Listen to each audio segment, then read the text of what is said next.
Sebelum kita masuk ke topik pembahasan untuk UTS kali ini, izinkan saya terlebih dahulu menjelaskan gambaran umum mengenai mata kuliah soft skill. Jadi, soft skill merupakan kemampuan non-teknis yang berkaitan dengan kepribadian, pola pikir, serta cara seseorang berinteraksi dengan orang lain. Nah, soft skill ini memiliki banyak peranan penting dalam kehidupan masa depan, khususnya di dunia kerja. Beberapa manfaat utama dari soft skill antara lain, yang pertama meningkatkan peluang karir, yang kedua mendukung adaptabilitas, yang ketiga membangun hubungan sosial yang sehat, dan keempat mendorong kepemimpinan. Nah, selanjutnya kita akan masuk dalam topik utama UTS kami, yaitu emotional intelligence. Menurut Daniel Goleman pada tahun 1995, emotional intelligence adalah suatu kemampuan untuk mengenali, memahami, dan mengelola emosi, baik secara emosi diri sendiri maupun orang lain. Nah, dengan kata lain, kecerdasan emosional ini membuat seseorang mampu berdamai dengan dirinya sendiri sekaligus menjalin hubungan yang positif dengan orang lain. Kemudian, secara khusus, kami akan berfokus pada salah satu aspek dari emotional intelligence, yaitu social skills. Jadi, definisi social skills menurut Daniel Goleman pada tahun 1995, social skills adalah suatu kemampuan individu dalam menumbuhkan rasa keakraban yang mudah dan menciptakan hubungan yang selaras dengan orang lain. Nah, untuk selanjutnya, setelah kita mengetahui nih definisi dari social skill itu sendiri, kita menjadi tahu manfaat apa aja sih yang kita bisa dapat setelah kita mempelajari social skills. Jadi untuk yang pertama, kita dapat menjalin hubungan baik dengan orang lain. Yang kedua, memahami orang lain. Nah, kemampuan memahami orang lain ini tentunya akan berkaitan dengan bagaimana sih kita bisa membaca reaksi dan perasaan orang lain. Reaksi dan perasaan orang lain ini dapat kita ukur melalui bagaimana kita membaca gerak-gerik tubuhnya, ekspresi wajah, dan intonasi suara.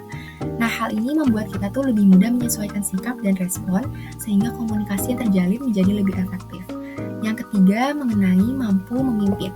Nah, ketika kita nantinya akan menjadi seorang pemimpin yang memiliki keterampilan sosial yang baik, kita akan mampu memotivasi tim, menyatukan visi, serta menciptakan lingkungan kerja yang lebih nyaman. Dan terakhir, yaitu menyelesaikan konflik dengan lebih bijak. Konflik ini kan merupakan suatu hal yang wajar yang terjadi dimanapun kita berada. Namun, ketika kita sudah mempelajari social skills yang baik, kita tuh tidak mudah terjebak dalam emosi yang negatif. Tentunya kita akan mencari solusi yang lebih adil dan menjaga hubungan agar tetap harmonis meskipun terjadi adanya perbedaan. Selanjutnya, karakteristik individu yang memiliki social skill yang baik. Yang pertama, mampu merasakan memahami perasaan orang lain. Yang kedua, memahami motif orang lain, berarti seseorang mampu menangkap alasan atau tujuan di balik perilaku orang lain. Dan yang ketiga, memiliki rasa peduli terhadap kesejahteraan orang lain yang ditunjukkan melalui tindakan-tindakan kecil. Relevansi dalam mempelajari social skills dalam kehidupan sehari-hari dibagi menjadi 4. Yang pertama, sosial, kerjasama, pengembangan diri, dan juga penyelesaian masalah.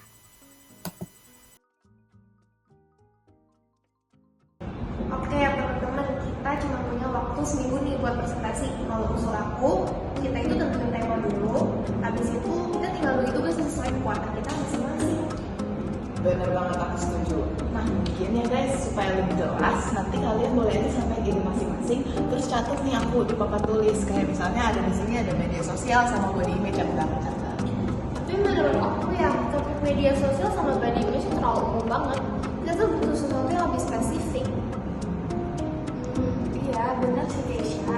Cuman kalau misalnya kayak kita ambil contoh kasus remaja, audiens tuh bisa lebih relate gitu. Dan topiknya juga bisa lebih menarik. Tapi tetap aja resiko presentasi itu jadi umum. Aku tuh gak mau hasilnya biasa-biasa aja. Iya, aku ngerti sih kekhawatiran kamu Keisha. Tapi kita bisa kombinasiin kok. Jadi ambil tema remaja, terus ambil data biar lebih lengkap gitu risetnya.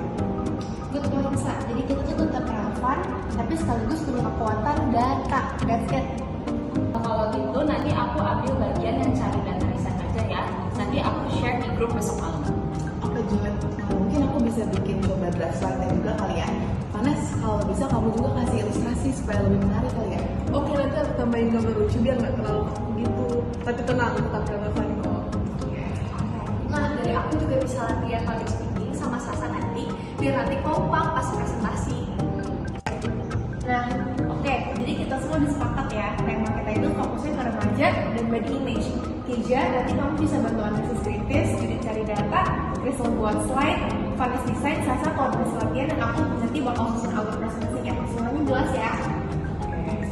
Oke deh, sekarang aku juga jadi lebih yakin sih. Maaf ya, tadi aku agak keras, aku cuma pengen hasilnya maksimal. Iya gak apa-apa banget Keja, itu gak bikin kita jadi lebih sorry.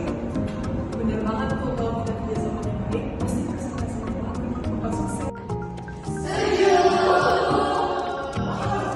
Nah, setelah kita menyimak teori penting dari social skills itu sendiri dan juga role playing-nya, kita dapat menyimpulkan bahwa social skills ini membentuk individu yang berdampak, empati, dan menjadi rendah hati. Dengan kemampuan mengelola emosi dan membangun hubungan yang sehat, kita tidak hanya berkembang secara pribadi, tapi juga menciptakan kehidupan sosial yang lebih bermakna. Terima kasih telah menyaksikan video kami. Semoga video ini dapat bermanfaat bagi